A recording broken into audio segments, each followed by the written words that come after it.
Balın attı, bal gibi attı, baldan tatlı. Bugün satış Filistin. Filistin için satış yapıyoruz. Araba niye diyor?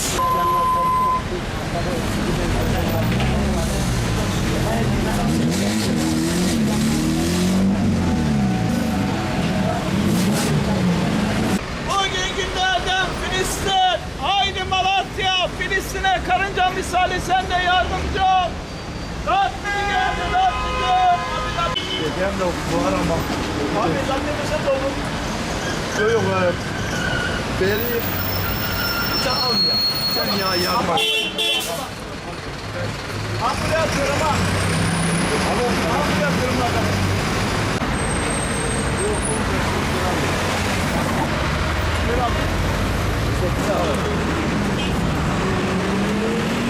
Benim amacım Filistin'e yardım etmekti. Allah rızası için bir günü ona tahsis etmekti. Ben de Umut Kervan'ın böyle bir organizasyon yaptığını duydum.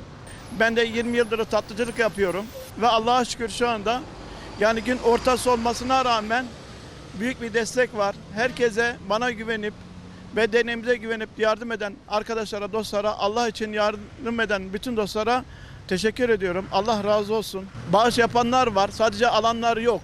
Yani Allah rızası için yani şurada yani hiç para vermeden, hiç tatlı almadan direkt parayı atanlar var yani. Yani bir tane tatlıya 100 lira veren de oluyor, 200 lira veren de oluyor. Allah rızası için Hazreti İbrahim'in ateşine su götüren bir insan gibi, karınca gibi benim amacım öyle bir şey yapmak.